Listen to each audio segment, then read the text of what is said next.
이렇게 인사하겠습니다. 하나님께서 우리와 함께 하십니다. 함께 예배드려서 반갑습니다. 지금으로부터 133년 전 1885년 4월 5일 부활절 아침, 제물포항에 미국으로부터 파송된 두 명의 젊은 선교사님이 동시에 손을 잡고 첫 발을 함께 내딛었습니다. 감리교회에서 파송한 아펜셀러 선교사님과 북장로교회에서 파송한 언더우드 선교사님, 이 두 분으로 인해서 이 땅에 개신교회 복음이 전해지기 시작했는데, 이 언더우드 선교사님의 선교 일화 중에 이런 이야기가 있습니다. 이 선교사님이 이제 전국을 다니면서 이제 지역마다 교회를 세우지 않습니까? 그리고는 이제 성도들이 모이면 이제 후임 목사님에게 이렇게 인계를 하고, 이제 조선인 목사님에게 인계를 하고 또 떠나고, 이렇게 하면서 어느 한 마을에 교회가 세워졌는데, 한동안 세월이 지나고 나서 이 교회를 선교사님이 다시 방문을 하게 되었습니다. 그런데 그때에 그 교회의 젊은 목사님이 선교사님과 만나서 대화를 나누는 가운데, 그동안 교회가 부흥을 하셨습니까? 라고 물으니까 선교사님, 죄송합니다, 지금 교인들이 다 떠났습니다. 교인이 한 명도 없다는 거예요. 그러니까는 이 미국 선교사님 보려고 이 조선 사람들이 신기하게 생겼으니까 이렇게 모였는데, 선교사님 떠나고 나니까는 이제 이 성도들이 풀풀이 이렇게 또 흩어졌던 것 같습니다. 또 이 목사님 또 말씀이 또 그렇게 은혜가 되지 않았든지 어떤지 하여튼, 그러니까 얼굴을 못 드는 거예요. 이 선교사님이, 목사님 참 이 교회는 희망이 있습니다, 그러는 거예요. 예, 무슨 희망이요? 그랬더니 이제 떠날 분들 다 떠나고 이제는 더 이상 떠날 사람이 없다는 거, 그리고 이제는 교인이 들어올 일만 남았다고 하는 것 때문에 이 교회는 희망이 있습니다. 그리고 다음 주에는 또 사모님이 또 출산을 한다 그러니까 다음 주에는 교인 한 명 또 늘어나니까 다음 주에는 50% 성장을 하는 거 아닙니까? 혹시 또 하나님께서 쌍둥이를 주시면 100% 성장하는 거 아니겠습니까? 라고 그렇게 우리 이 선교사님이 이 젊은 목사님을 그렇게 격려하고 위로했다는 그런 선교 일화가 있습니다. 여러분, 교회는 주님의 교회이기 때문에 어떤 절망스러운 환경에서도 낙심하지 말고 하나님이 하십니다 라고 하면서, 그러면서 끝까지 주님의 복음을 전하는 그런 교회가 되어야 될 줄로 믿습니다. 우리 교회가 오늘 39주년 우리 창립 기념주일입니다. 제가 부임했을 때 13주년 창립 감사주일을 시작했는데 어느덧 39주년을 맞이했어요. 26년 지나는 동안에 지나온 목회 열정을 회고해 보면은 참 감사한 일도 많고 하나님의 은혜가 참 많이 있었습니다. 인간적으로는 또 때로는 낙심되는 일도 있었고, 정말 절망스러운, 그래서 모든 걸 포기하고 이제 그만둬야 되겠다, 이제는 끝이다 라고 하는 그런 이 위기도 여러 번 몇 차례 있었습니다. 그렇지만은 이 교회는 주님의 교회이기에 주님께서 붙들고 지금까지 이렇게 건강한 교회로 우리 하나님께서 세워주셨습니다. 오늘 39주년을 맞이하게 하신 우리 하나님께 감사와 찬양의 영광의 박수 올려드리시겠습니다. 우리 하나님께 감사합니다.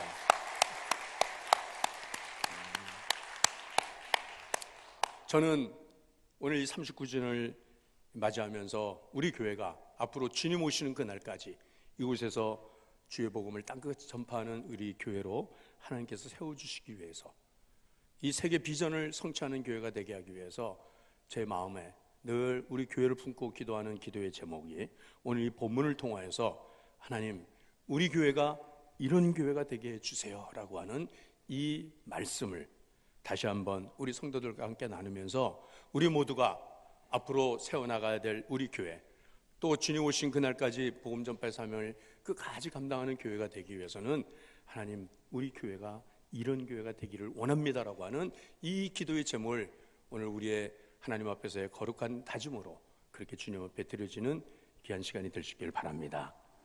이런 교회가 되게 해주세요. 첫 번째로는 하나님, 우리 교회가 평안한 교회가 되기를 원합니다 라고 하는 말씀입니다. 오늘 본문의 말씀은 그리하여 온 유대와 갈릴리와 사마리아 교회가 평안했다 그랬습니다. 평안하여서. 통계에 의하면 많은 사람들이 교회를 찾는 이유는, 가장 큰 이유는 마음의 평안을 얻기 위해서라고 합니다. 마음의 안식을 얻기 위해서. 그렇게 해서 교회를 찾아온다는 것이에요. 세파에 시달리면서 세상 살아가는 게 너무 힘들기 때문에, 그러기 때문에 내가 일주일에 한 번이라도 교회 가서 예배를 드리면서 마음의 평안을 얻기 위한 그런 이유로 교회를 찾아오는 거죠. 예수님께서도 마태복음 11장 28절에 뭐라고 말씀하셨습니까? 수고하고 무거운 짐자들아 다 내게로 오라. 자, 그러면 어떻게 한다고요? 내가 너희를 쉬게 하리라. 우리 주님께서 우리에게 안식과 평안을 약속하십니다. 여러분, 교회 오면 평안을 얻게 되는 줄 믿습니다.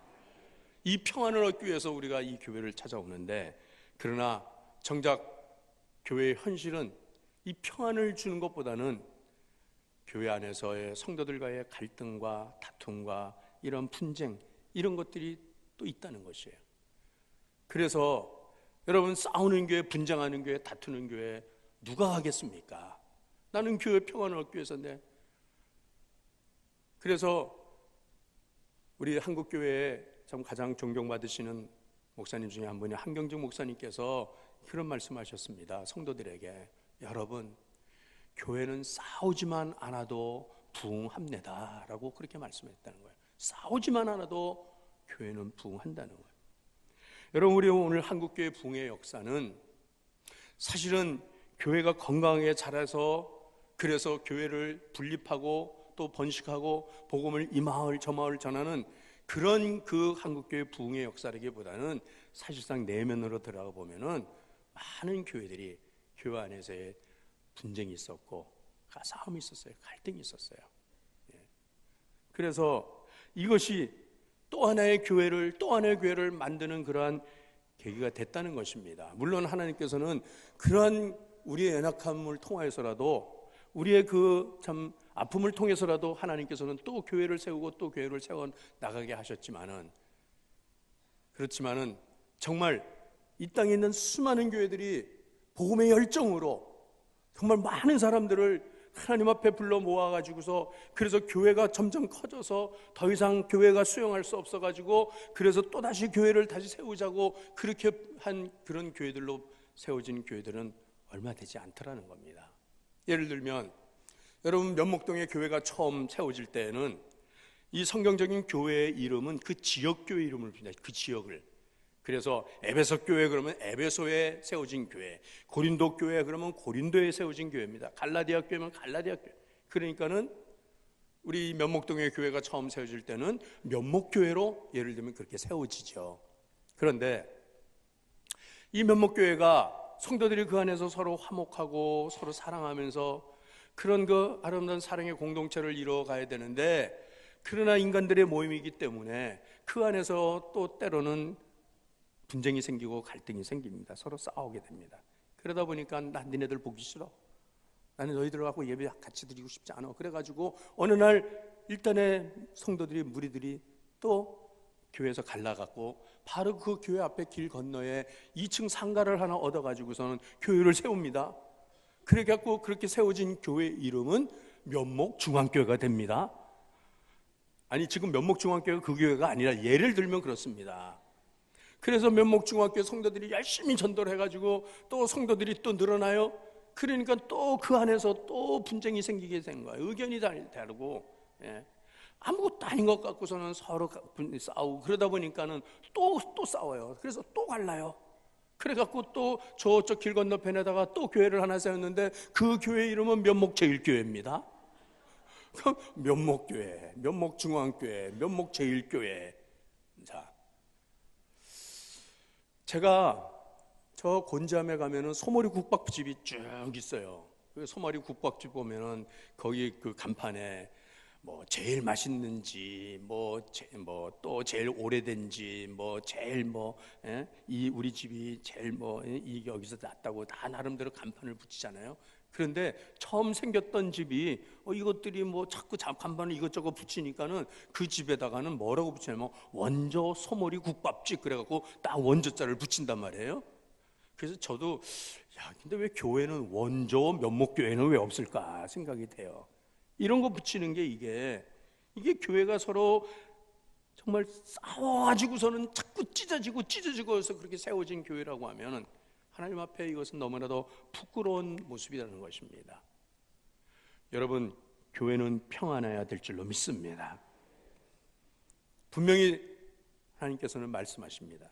갈라디아서 5장 15절 말씀에 만일 서로 물고 먹으면 어떻게 된다고요? 피차 멸망할까 조심하라. 물고 먹으면 이 말씀의 이 원문 뜻을 보니까 씹는다는 거예요. 막 씹어. 이 사람 씹고 저 사람 씹고. 그 다음에 devour, 그래서 토해낸다는 거예요. 막 속에서 있는 막 더러운 것, 막 욕된 거, 막 분노, 막 이런 거를 막 토해내는 거예요. 이러면 망하고 만다, 이런 얘기예요. 오늘 이 교회 평화는 오늘 그 계기가 있었습니다. 지금 온 유대, 갈릴레아, 사마리아 교회가 평안하게 된 것은 그것은 어떠한 계기로 인해서 그렇게 됐냐? 본문의 말씀에 그리하여 이렇게 접속사가 그리하여 이렇게 뜻다는 거거든요. 제가 성경을 읽을 때는 항상 접속사를 잘 보십시오라고 그렇게 말씀드리죠. 그래서 이 앞에 문장들을 쭉 받아가지고서 순접 더하여 주는 그런 접속사가 그리고 그래서 뭐 이런 것이고 그러나 그거는 정반대 내용으로 바뀌어지는 것이고 이렇다는 겁니다. 그러니까 그리하여라고 하는 말씀은 이 앞에 있는 이 말씀들, 이 사건들을 통하여서 이런 결과가 주어졌다라고 하는 말씀인데 이 앞에 말씀이 어떤 말씀이냐면 사울이 다메섹으로 가다가 그가 예수님을 그렇게 핍박하는 사람이 아니었습니까? 복음의 회방자였어요. 그는 밖에서 교회 밖에서였어요. 그는 예수 믿는 사람들이 저 하나님 믿는다고 하면서 저 예수라는 자를 저렇게 잘못해갖고 저건 이단들이라고 그러고 뭐 하면서 엄청나게 박해를 하는데 앞장섰어요. 그런데 그가 다메섹으로 향하여 가던 그 길에 부활하신 주님을 만나지 않습니까? 그러면서 그는 180도 바뀌게 돼요. 그는 회방자가 전도자가 되었습니다. 복음을 전파하는 사람이 됐습니다. 그로 인하여서 이제는 모든 핍박과 모든 박해가 이제는 끝나게 되었고 이제는 복음이 왕성하게 전해지는 이러한 이 계기가 되어서 교회가 평안해졌다라고 하는 말씀입니다. 사울이라는 청년이 회심하고 변하여 새 사람이 되니까 교회가 평안해지더라. 여러분, 이 말씀은 어느 공동체에 들든지 그 안에서 이 사울과 같은 사람이 있습니다. 모든 일들마다 사사건건이 트집잡고 그리고 문제를 삼고 그리고 회방하고 그리고 비난을 하고 여러분 교회 박해는 바깥에 예수 안 믿는 사람들이 박해가 있는 게 아니라 교회 안에 예수 믿는다고 하는 사람 하나님 믿는 사람들 안에 얼마나 많은 이러한 이 싸움이 있고 얼마나 많은 다툼이 있는지 몰라요. 그러다 보니까는 교회가 평안하지 않더라는 거예요.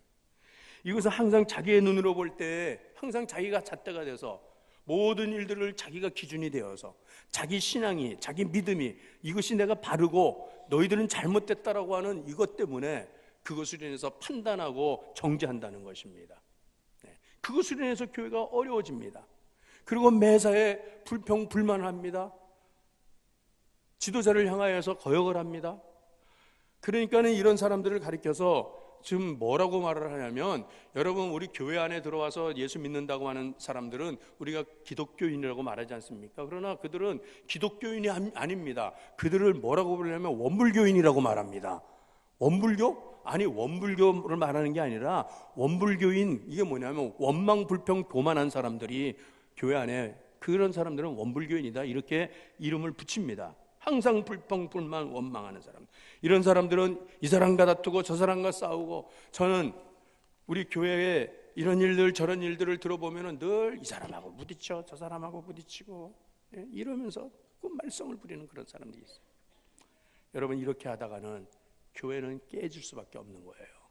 아무것도 아닌 일 갖고서는 복음의 본질이 아닌 비본질적인 것 가지고서 한국교회는 얼마나 다툼을 하고 있는지 모른다는 거예요. 마태복음 5장 9절 말씀에 주님께서 뭐라고 말씀하셨습니까? 함께 읽겠습니다. 시작. 화평하게 하는 자는 복이 있나니 그들이 하나님의 아들이라 일컬음을 받을 것이며. 화평하게 하는 자, 그러면 그들은 하나님의 아들이라고 그렇게 불릴 것이라고 했으면 이 말씀을 반대로 한번 생각을 해보시죠. 그러면 분쟁케 하고 불화케 하는 자, 다투게 하는 자, 싸우게 하는 자는 화가 있을 것이니 저는 마귀의 자식이라고 그렇게 불릴 것이라고, 그렇게 이 말씀을 다시 뒤집어서 생각해 볼 수가 있는 겁니다. 여러분, 그러므로 교회 평안은 어떻게 주어집니까? 그것은 사울이 변하여 바울이 되듯이 그가 변하면 교회가 평안해진다는 거예요. 그러니까는 여러분, 우리 교회가 평안한 교회가 되려면 내가 변하면 우리 교회는 평안해지는 것입니다. 한번 따라 합시다. 나만 입 다물면 교회는 평안해집니다. 네, 그렇습니다. 내가 자꾸 말하니까, 자꾸 그것을 비비를 가리려고 하니까. 에베소 4장 3절 말씀에 평안에 매는 줄로 성령이 하나 되시게 하는 것을 힘써 지키라고 말씀하십니다. 여러분, 우리는 평안을 힘써 지켜야 될 줄로 믿습니다. 이렇게 교회가 평안하니까 교회가 어떻게 된다는 것입니까? 든든히 세워지게 됐다는 것입니다. 든든히 세워진다. 식목일이 되면은 어린 묘목을 심지 않습니까? 이 어린 묘목은 바람만 불면 뿌리채 뽑혀나가고 가서 흔들면 금세 뽑히고 그래요. 그래서 이 묘목이 심겨지면은 한 5년 동안은 잘 돌봐줘야 돼요. 그래서 뿌리를 내린 다음에는, 뿌리를 내리면 이제는 열매를 맺을 수 있는 것입니다.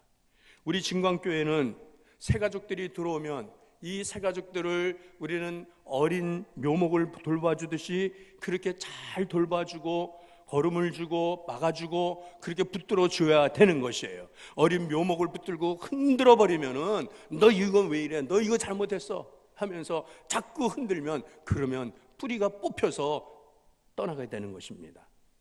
특별한 관심과 사랑의 돌봄이 우리에게 필요한 것입니다. 저 사람 왜 저래? 저런 사람이 왜 우리 교회에 왔어? 그렇게 하면은 안 되는 것입니다. 여러분, 나무도 자리를 옮기면 얼마나 진통을 합니까? 새 가족이 우리 교회에 들어왔을 때 새로운 환경에 적응하려면 이게 다 힘든 거예요. 우리 2부 예배 때는 우리가 열정적 예배, 전통적 예배에서 우리는 영감 넘친 예배로 우리가 드리면서 그러면서 찬양을 하지 않습니까? 찬양할 때는 손을 들고 찬양을 하잖아요. 다 일어나서. 그런데 우리 교회 처음 오는 분들은 그게 어색한 거예요. 왜 저 사람들은 왜 저렇게 일어나서 뭐 손을 들고 저러지? 경건하고 거룩하게 다 손을 모으고서는 그래야 되는데, 이건 다 하나의 문화. 이런 장로교의 어떤 전통적 문화에 익숙한 사람이 우리 교회 오면 그걸 못 따라온단 말이죠. 그러니까는 저 사람의 손도 안 들어, 왜 저 사람 찬양할 때 가만히 앉지, 이렇게 할 거 아니에요. 은혜 받으면 일어나게 되는 것이고, 은혜 받으면 손을 들게 되는 것이고, 성령의 기름 부으심을 체험하게 되면은 하나님을 열정적으로 찬양하게 되는 것이라는 것입니다. 오늘 우리 교회가 이렇게 성도들을 든든하게 뿌리를 내려주는 이런 교회가 될 수 있기를 간절히 원합니다. 여러분, 이렇게 뿌리만 내리면, 나무가 제목으로 쓰임 받으려면 20년은 자라나야 된다는 거예요. 그러면 폭풍이 불어도 태풍이 불어도 그 나무는 든든히 뿌리 세워줄 수 있는 거예요. 우리 교회의 믿음의 뿌리를 든든히 내리는 이런 일꾼들이 이제 우리 교회의 기둥이 되는 줄로 믿습니다. 하나님 나라에 하나님께서 거룩한 제목으로 하나님이 써주실 줄로 믿습니다. 시편 125편 1절 말씀입니다. 여호와를 의뢰하는 자는 시온산이 요동치 아니하고 영원히 있음 같도다 라고 말씀하셨어요.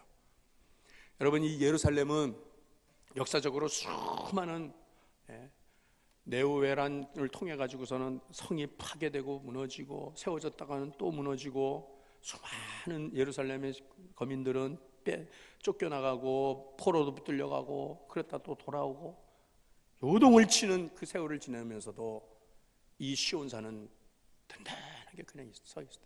변치 아니하고 그 자리에 있다는. 교회가 든든히 세워지면 성도들의 믿음이 흔들리지 아니하고 어떤 시험 가운데서라도 이 교회에 하나님께서 시온산이 요동치 않은 것처럼 그렇게 세워주시는 줄로 믿습니다. 저는 저 전농동에서 태어나가지고서 그러고서는 어떻게 살다 보니까는 또 이 면목동에 와서 또 이렇게 이제 인생을 거의 다 사는 것 같아요. 근데 제가 어렸을 때는 제가 서쪽으로 바라보면 저 북한산, 도봉산 다 산이 쫙 들르고 있고, 동쪽으로 바라보면 용마산이 또 쫙 들르고 있어요.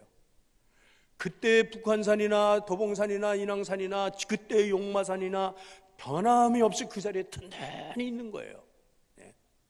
여러분, 우리의 믿음의 자리가 이렇게 든든히 자리를 잡을 수 있는 우리 진광의 성도들이 되시기를 바랍니다. 여기에서 2대, 3대, 4대 주님 오시는 날까지 믿음의 뿌리를 내리는 우리 진광의 가족들 될 수 있기를 간절히 원합니다.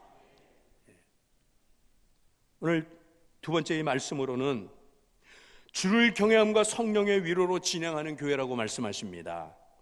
이 성령의 위로로 진행하는 교회, 성령의 임재가 충만한 교회를 말씀하는 거예요.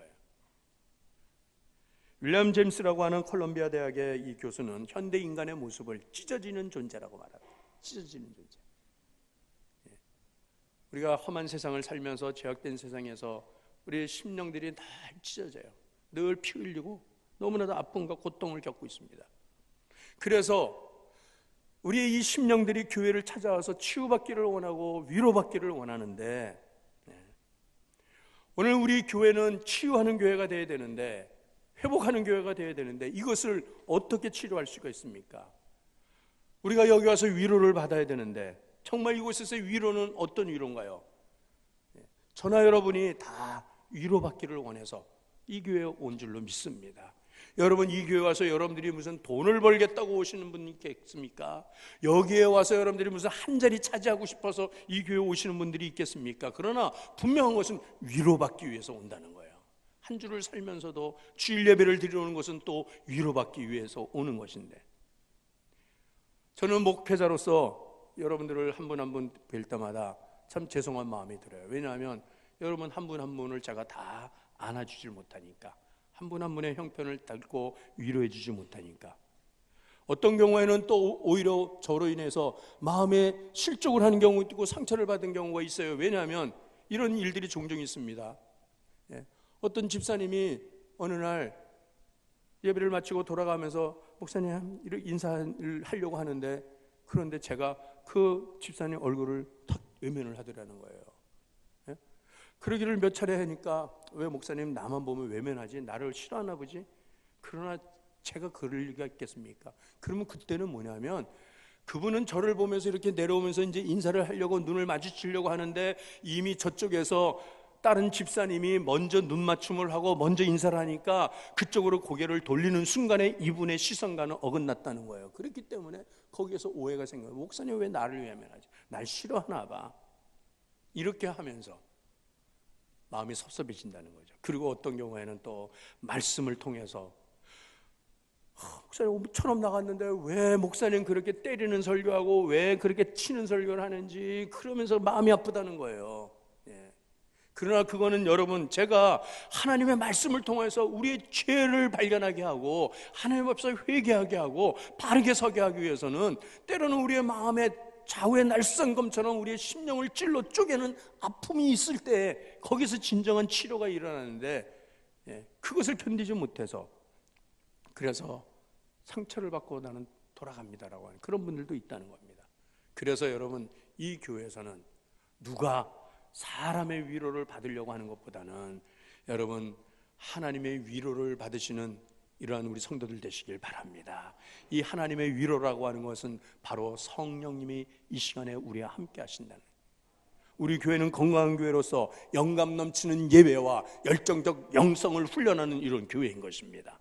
그냥 종교 행사로 하는 이 예배가 아니라 이 예배를 통하여서 여러분들이 성령의 기름 부으심을 받아야 하는 것입니다. 성령님의 능력을 부여받아야 되는 이 예배가, 그래서 성령이 임하시면은 성령의 그 이름은 파라클레토스라고 말합니다. 파라클레토스는 컴포터, 나와 함께해서 위로하는 분이라는 거예요. 위로하는 분. 여러분, 성령이 나와 함께 하셔서 나의 심령을 위로해 주십니다. 내 심령을 강하게 하십니다. 교회는 비행기와 같은 역할을 해야 하는 것이에요. 여러분, 비행기는 하늘을 날게 하기 위해서 만드는 것이지 비행장에 활주로만 돌라고 만든 게 아니라는 것입니다. 여러분, 비행기가 활주로를 계속 돌다가 끝나는 것은 비행기가 아니에요. 여러분들 세상에서 살면서 이 세상에서 그저 평안을 얻고 세상에서 그저 잘 되라고 그렇게 하기 위한 교회는 진정한 교회가 아닙니다. 교회는 우리로 하여금 우리의 영성으로 하나님의 보좌 앞으로 우리를 날아오르게 하는 교회입니다.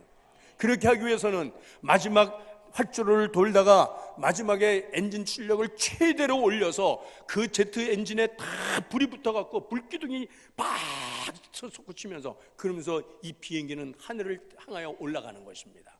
여러분, 우리의 예배를 통하여 우리가 모일 때마다 성령님의 기름 부으심을 넘치게 받으면서 성령의 불이 우리의 심령에 붙어야 될 줄로 믿습니다. 그래서 우리는 하나님의 영광의 보좌를 향하여 올라가는 그런 성도의 삶을 우리가 살아가는 이런 교회, 성령의 능력 받는 교회, 이런 교회를 우리는 하나님 앞에서 함께 도모하고 함께 세워나갈 수 있기를 바랍니다.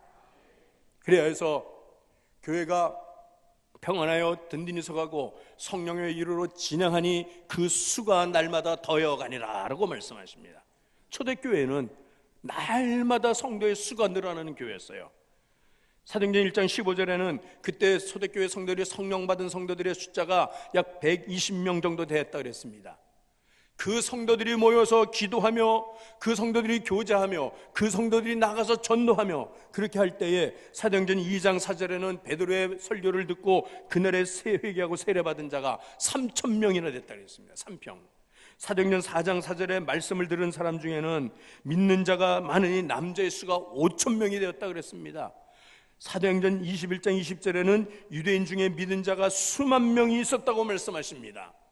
여러분, 이런 폭발적인 부흥이 일어난 것은 바로 성령이 역사하셨기 때문인 것입니다. 저들이 나가서 복음을 전하지 않으면 그 심령이 뜨거워서 견딜 수 없는 마음으로 저들은 어떤 열악한 환경 가운데서도, 저들은 그 핍박을 받는 가운데서도 내가 믿은 예수님이 누구신가 하는 것을 저들이 분명히 체험하라고 그렇게 전하는 교회가 있기 때문에 오늘 여러분, 우리의 교회는 여기에 모여서 우리끼리 그냥 서로 친교하고 그냥 우리끼리 좋으라고 이곳에 이 교회를 세우신 것이 아니라고 하는 것입니다.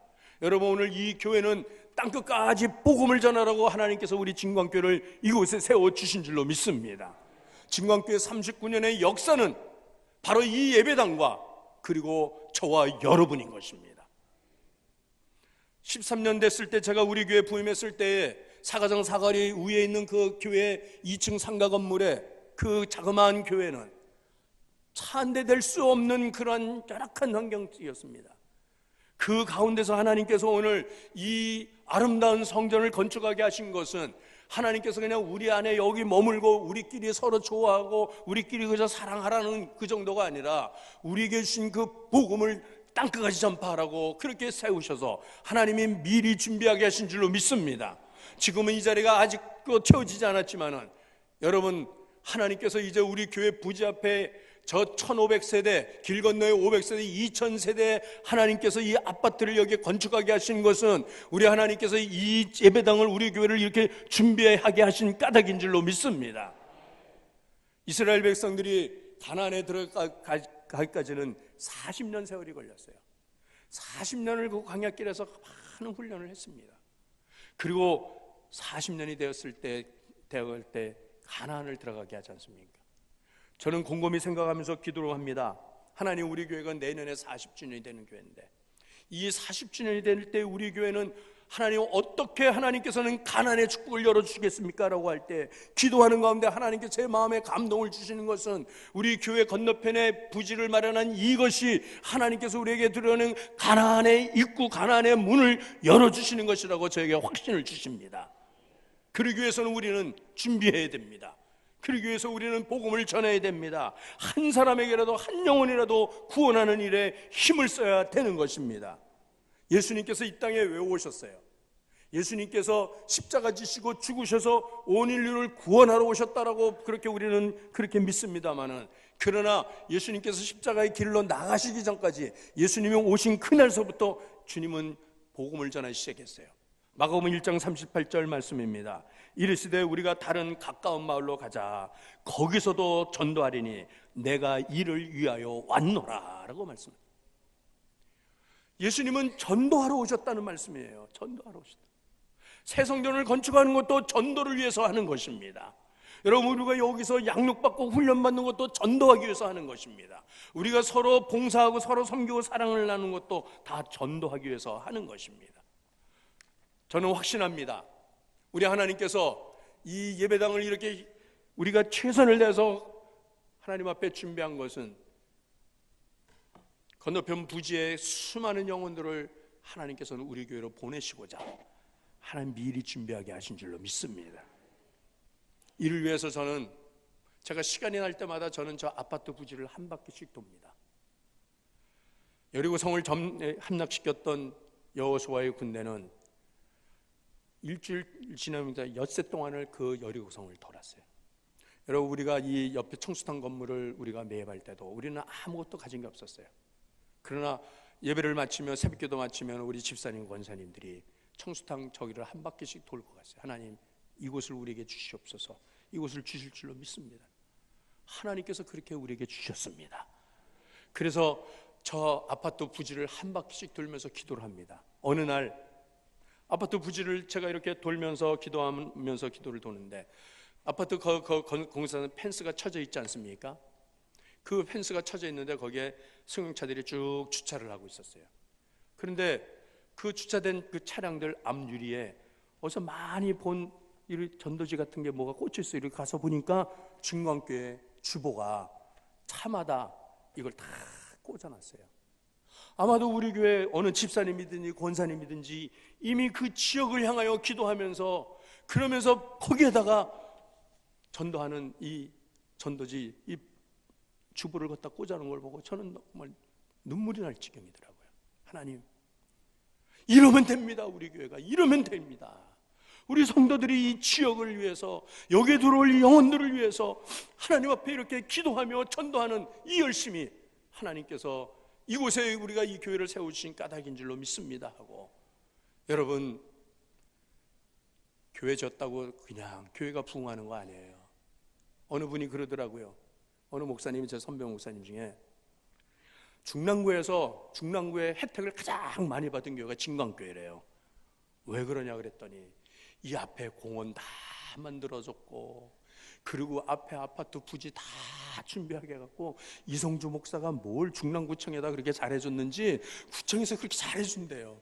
여러분, 구청에서 뭘 특별히 우리 교회만 잘해주겠습니까? 그렇지만은 하나님께서 하시는 일이니까.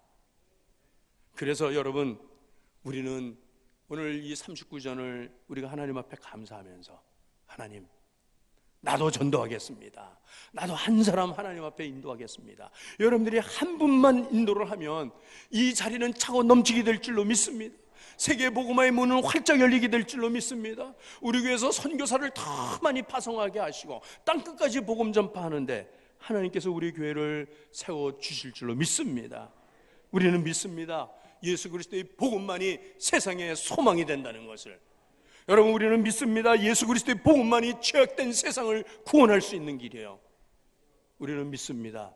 예수 그리스도의 복음만이 이 세상을 변화시키고 분단된 한반도를 통일하게 하시고 이 민족을 하나님 앞에 세우는데 이 복음으로서만이 우리는 이 일을 할 수 있기에, 오늘도 여러분, 하나님께서 주신 이 기도의 제목, 주님, 우리 교회가 이런 교회가 되게 해주세요 라고 하는 것은 그냥 기도로 끝나고 우리의 마음의 소원으로 끝나는 것이 아니라 내가 그런 성도가 되면 되는 것입니다. 평안을 위해서 힘쓰시기를 바랍니다. 우리는 서로 용납하고 서로 용서하고 사랑의 관계로 회복되어져야 되는 것이고, 그리고 날마다 성령의 기름 부으심을, 성령의 능력을 구해야 될 것입니다. 성령의 위로로 진행하는 우리 진광교회가 되기를 간절히 바랍니다. 성령의 능력으로 우리가 복음 전파를 열심히 하고 땅끝까지 복음 전파하는 일에 우리의 사명을 감당하는 우리 진광교회 되기 위해서 39주년 아니라 주님 오신 그날까지 이 유대와 갈릴리와 사마리아의 온 교회가 평안하여 성령으로 진행하여 날마다 수가 더해서 그 복음이 오늘까지 우리에게 전파된 것처럼 주님 오신 그날까지 땅까지 복음 전파하는 우리 교회 되기 있기를 주의 이름으로 축원합니다. 우리 함께 시간 기도합시다.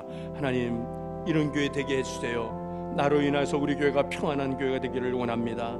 나로 인해서 우리 교회가 성령의 기름과 부르심과 능력으로 충만한 교회 되게 하시고 땅끝까지 복음 전파하는데 하늘의 미랄로 100배 열매 맺는 교회 되게 하옵소서. 이 시간에 우리 함께 기도하겠습니다. 우리 아버지 하나님, 우리 진광교회를 하나님 이곳에